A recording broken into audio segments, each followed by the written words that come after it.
So at this rate I might end up getting up towards Mullaloo.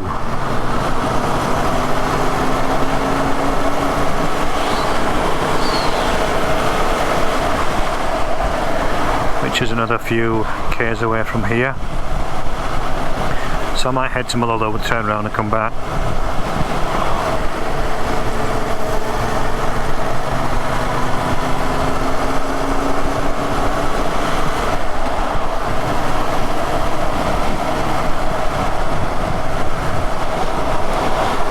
So I think the battery's showing on the old GoPro there. There's about 25% left, and I think it was around about 60% when I turned it on.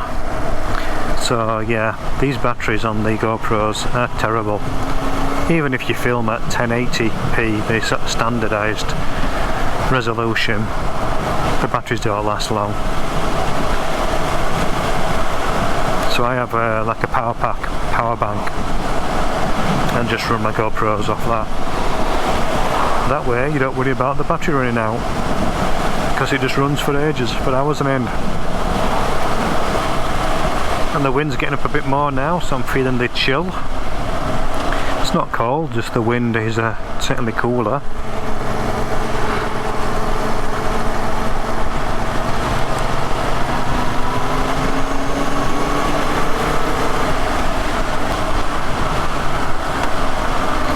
I was watching a video with the good old Richie Vida, and he had one of those electric zero bikes he's got for a time. I was actually quite impressed with it. It actually has reasonable power to get you around. I thought they would be quite powerless really, but it looked like it had a bit of oomph. And I think he had it nearly charged up when he left home. Got to a point where he was getting to a point to turn back home, and he actually charged it up at one of these charging points, and he was surprised that there were quite a few charging points on the app to show you locally where these charging stations, and he did a charge up in a car park. But I think one big downfall, or for the time being anyhow for sure, is when they're doing charge ups, obviously you've got to be near the bike. Now apparently there's a security system on them, so once it's locked up and doing a charge, it is physically locked to the bike as that pipe, that cable, so you can't really have anyone taking off of your bike, because they physically cannot, unless they chop the whole cables off. They can't take off with your bike, plus they have no ignition, so yeah, they're not easily stolen, put it that way. But he actually had to wait, I think he waited about 20 minutes or so, 25 minutes, until he got like a 50% charge up before he set off again. Cost him only something like £1.50, and off he went. Now the downside, as I was saying, is what do you do when you're waiting and hanging around for half an hour, maybe to an hour, to get a full recharge? You might be able to have a coffee or something to eat nearby if it's obviously in sight of the bike. But where he was, there was nothing else around apart from I think a garage, you know, like a mechanical garage. So he was just sat on a park bench just by the car park waiting for the thing to charge up. So really I'd want to be doing something else than just sat there waiting for the thing to charge up. So that is a downside with those electric bikes, but otherwise I'm very impressed with it. It looked quite nice, good looking. They'd be superb actually now, you know, for if you just ride like to town and back, so as a town city type bike. Very good, because you just charge at home, come back, you know, and charge it alternate days or whatever. So you probably wouldn't have any problem or any stress with charging stress, worrying where to get to then do a charge and then sit around for half an hour. Alright, well we're in Mullaloo now, just gone through, and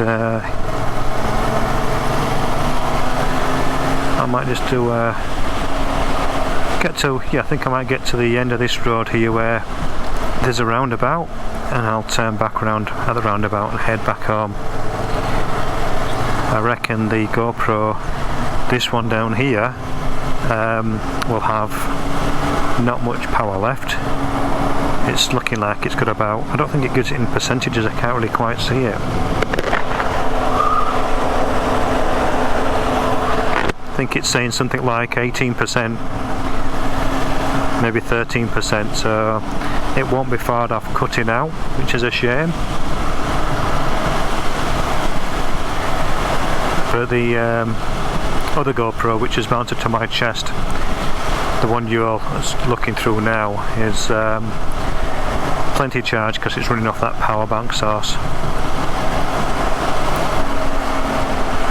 When I was researching the use of these power banks with the GoPro, there seemed to be some confusion as to whether you needed to have a battery inside there for it to actually run or power up via the power bank. I'm not talking about charging the actual battery up. Yes, you could do that as a recharge, but purely to be operational for the power bank, you don't need to have a battery inserted. So no battery, just your SD card, your power bank plugged into the GoPro, job done. Very good.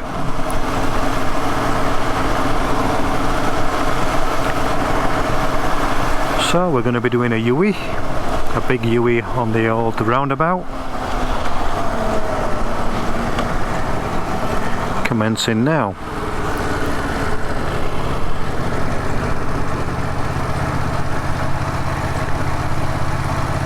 Still smells round here as well. Doesn't normally smell like this.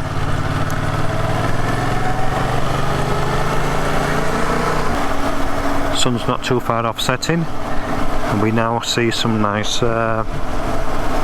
clouds with a bit of colour in them.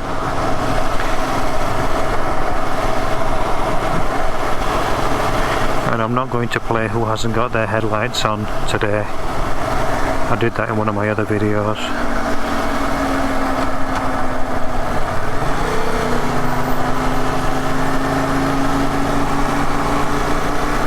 Somebody's been kite surfing around here, a few of them. At least 5.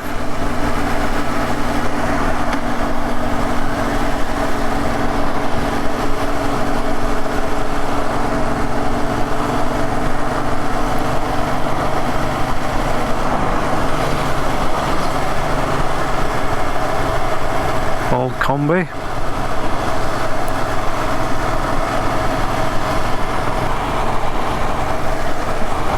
By my guesstimates, it's about 5 minutes maximum the sun setting. That would take us around 5:16. I think that's roughly, I think it's 5:22ish, 20 past 5 sunset, so my guesstimate of 5 minutes might not be correct.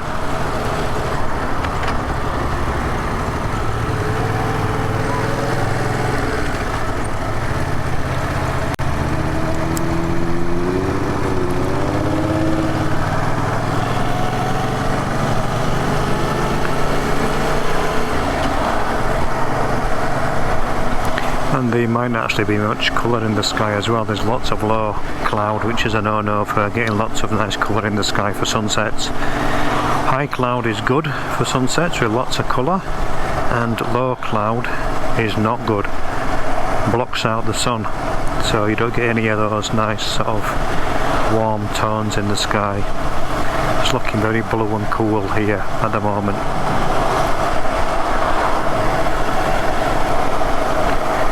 Well, that GoPro's still going. Will it make the video in its entirety all the way back home?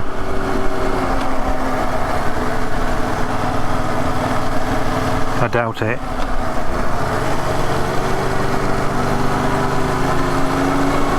Home is approximately 20 minutes away.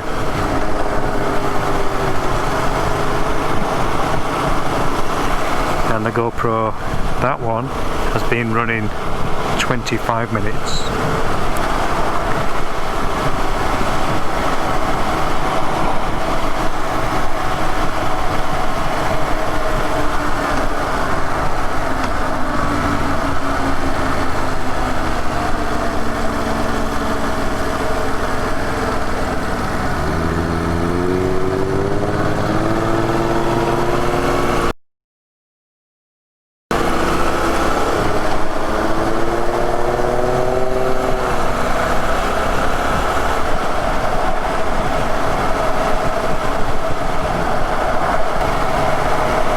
To get to the petrol station, actually might go tonight and fill up.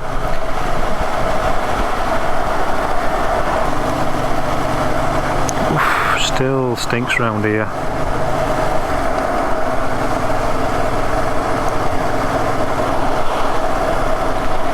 Okay, at some point that GoPro cut out, so that was whenever, maybe last minute or two. Battery ran out. So there you go, roughly I think it was about 60%, and it ran for 25 minutes ish, and I've normally had about 3/4 of an hour maximum, 45 minutes on a full power and a full charged battery. So to me that's not good enough. If you got about an hour, that's not so bad. Yeah, so look over to the right hand side as it all opens up here. Very much low cloud cover. Looking over my shoulder, the sun is just about set or setting. I can still see the sun. But down this way, very bluey, grey, cloudy. No colour in the sky. Actually, they were forecasting a bit of stormy weather for this weekend as well, so I'm not sure from which direction it's going to be, but yeah, we're going to have a bit of a heavy rainstorm or two, and maybe even some lightning showers. I've always considered taking some photographs for doing some lightning photography. I haven't done it yet, but I actually might come out here. What I mentioned before, Metham's pool, it actually has some shelter, so my gear would be undercover, so I might go there and try and see if there's going to be some lightning out to sea over that way. So as I mentioned earlier, people are coming home from work for the weekend, and it's still very quiet, this road. It's normally busier than this, so you can't predict it. Lots of cars without the lights on here, and I've passed many as well. One here, another one.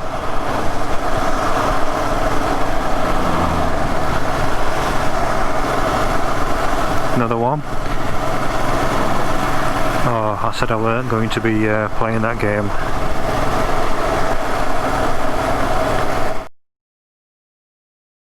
There's no takers out there now in the ocean, nobody's swimming in that.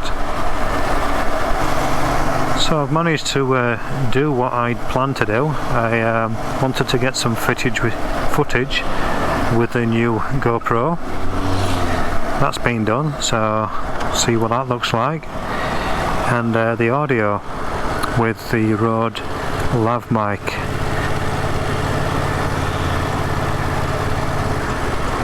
I was pretty much in touch with Rode saying I want to send this back because there's something wrong with it, and like I mentioned earlier, the only thing wrong was my connection setup. But things can quickly get overly complicated when you've got multiple adapters for various things.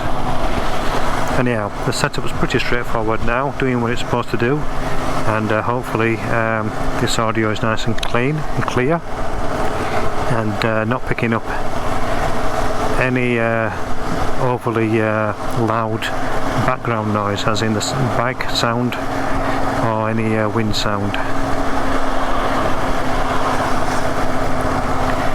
It's nice to have some sort of ambient sound of the road, because it's a matter of placement, if you like. This video would be very different if there was no sound to it at all. And I've been guilty of, when I've lost footage, audio to footage, I have put music over that, because again, music still is a better replacement than no sound whatsoever. That's a copper, another copper, 3 coppers on bikes there, giving me the eye. I better actually get my visor up. I've got one of these transitional visors, which I've said to Catherine, the audio might sound a little bit more windier now actually. But I was saying to Catherine, our transitional visors, they're not legal once the sun sets or for nighttime riding, because they don't pass Australian standards. They're too dark basically. And I've encouraged Catherine not to have her visor down once the sun starts setting or it's getting too dark. Maybe that's what those coppers were doing when they were looking at me. They seemed to look and stare a little bit. Unless there's something else, they didn't like the look of me.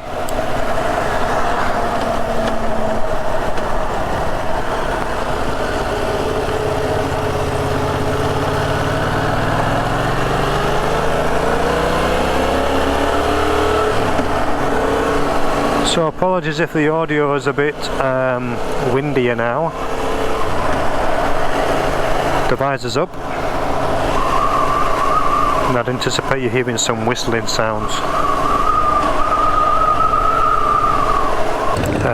Well, you'll hear some noise now with these bikes in front of me. But they're just little spikes of sound, little clicks. So this whole duration has been a test for that as well. What's these bikes sounding like in this audio now?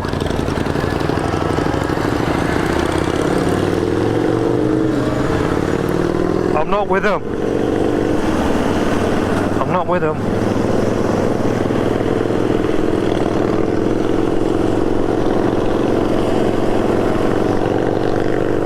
I'll stagger with him. I can hear his number plate rattling. It's not in the best of places, but I suppose that's the best he can do with to put his number plate really. I'm about 5 minutes from home.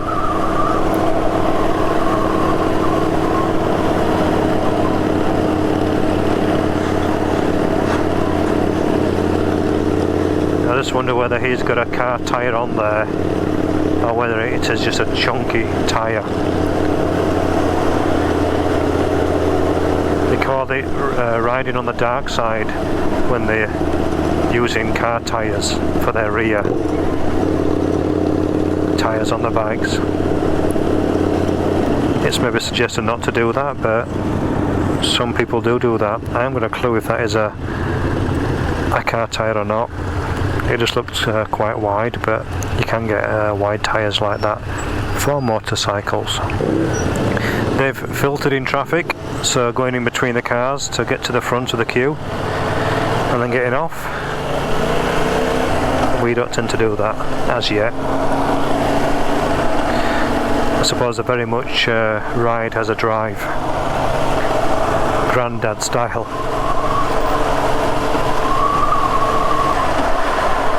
Well, it'd be good to hear what the audio has been like since I actually had the visor up. Would it be worth keeping, or is it just total wind? So it'd be good to experience how it copes.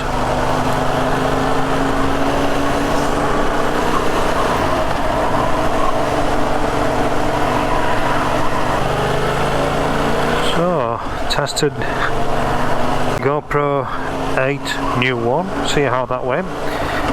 Tested the audio for the Rode Lavalier GO. Tested the Lav mic fur for the visor being up and seeing what the audio was like. So hopefully hopefully, mission accomplished.